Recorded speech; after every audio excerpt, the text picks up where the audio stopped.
সকলকে নমস্কার। জয় যিশু, জয় যিশু। বন্ধুরা, আজ সত্যি বড় দুঃখিত এবং খুবই আপসেট, খুবই দুঃখ। আপনারাও হয়তো দুঃখিত আছেন, আপসেট আছেন। জানি না, আজকে আমাদের সময়টা বেশ ভালো যাচ্ছে না, দিনকাল ভালো যাচ্ছে না, এবং আমাদের এই পশ্চিমবঙ্গের অবস্থা খারাপ যাচ্ছে এবং সমাজের অবস্থা খারাপ।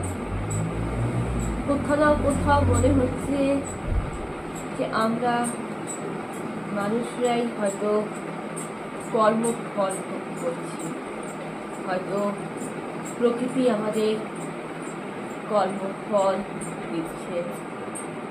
বন্ধুরা, একটার পর একটা অঘটন লেগেই আছে।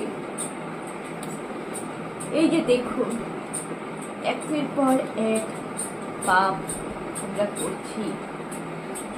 আমরা গাছ কাটছি, অরণ্য ধ্বংস করছি, পরিবেশকে দূষণ করছি। আমরা গাছ কেটে নিজেদের স্বার্থে যা খুশি তাই করে যাচ্ছি। জীব হত্যা, প্রাণী হত্যা, পশু পাখিকে হত্যা, নানা রকম ভাবে, যেমন গন্ডারের চামড়া দিয়ে ব্যাগ বানানো, হাতির দাঁত, মরা হাতির দাঁত নাকি লাখ টাকা, নানা রকম ভাবে হরিণের চামড়া, হরিণের নাভি থেকে কস্তুরি নেওয়া, নানা রকম ভাবে আমরা নিজেদের সুবিধা, ভোগ বিলাস, স্বার্থপরতার জন্য আমরা একটা অবলা, একটা নিরীহ প্রাণীকে আমরা হত্যা করছি, পাখিদের হত্যা করছি। অতিরিক্ত ওয়াইফাই কানেকশন, অতিরিক্ত ইন্টারনেট, কম্পিউটার যুগ, যা পাখিদেরকে নষ্ট করছে। বিভিন্ন রকম ভাবে আমরা পরিবেশ ধ্বংস করছি। এখন নাকি দেখা যাচ্ছে কৃত্রিম ভাবে নাকি মেঘের সাথে নাকি আকাশের মেঘে একটা মেশিনের দ্বারা নাকি বৃষ্টিপাত হচ্ছে, বৃষ্টি হয় না।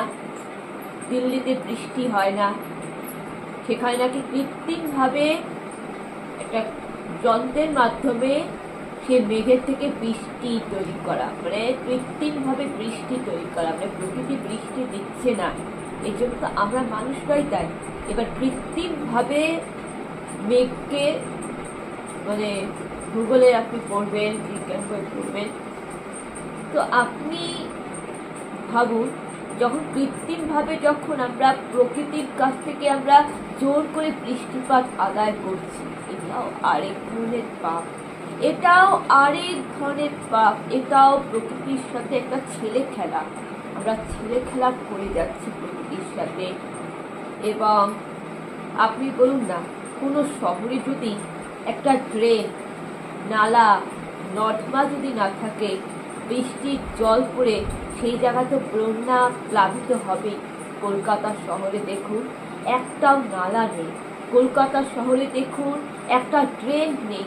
তাই বৃষ্টির জল, যত বেশি বৃষ্টিপাত হয় তত বেশি প্লাবিত হয়, ফ্লাড হয়। কিন্তু আমাদের মালবাজার শহরে দেখুন, এখানে ড্রেন আছে, বৃষ্টি হয়। মালবাজার শহরেও কিন্তু প্রাকৃতিক দুর্যোগ হয়, বৃষ্টি হয়, কোনো আশেপাশের গ্রামে হয়, প্লাবিত হয়, কিন্তু অত বেশি সমস্যা হয় না। তার কারণ মালবাজার শহরটা হচ্ছে একটা কচ্ছপের গ্রাম, কচ্ছপের উপরে রয়েছে মনে হয়, এবং এখানে ড্রেন আছে, নালি আছে, তাই এখানে কোনো বন্যার কোনো পরিস্থিতি ভয়াবহ নেই। কিন্তু তবুও আমরা একেবারে নিশ্চিন্ত হতে পারি না।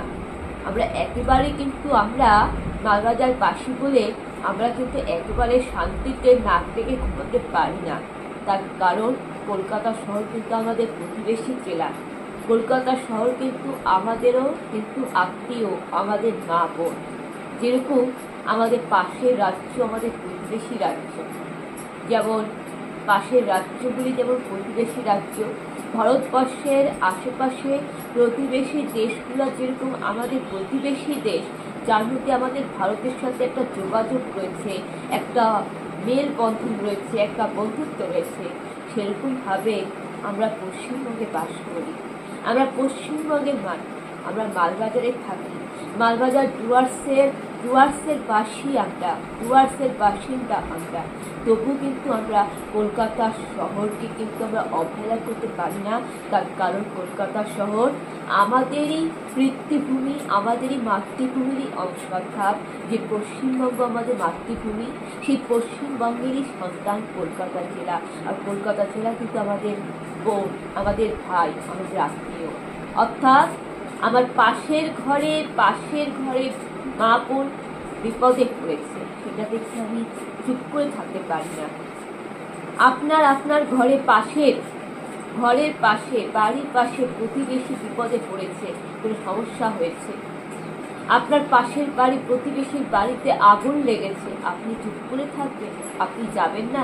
মনুষ্যত্ব হিসেবে আপনি যাবেন না? সেরকম ভাবে আজকে মালবাজারবাসী বলে, আপনার মালবাজার বাসিন্দা বলে নিশ্চিন্ত চুপ করে থাকতে পারি না। কারণ আমার প্রতিবেশী শহর বিপদে আছে, কলকাতা শহর আজ জলের তলায়।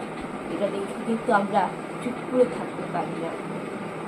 কোথাও না কোথাও কিন্তু আমাদের নিজেদের উপর একটা অনুশোচনা, একটা আফসোস রয়ে যাচ্ছে।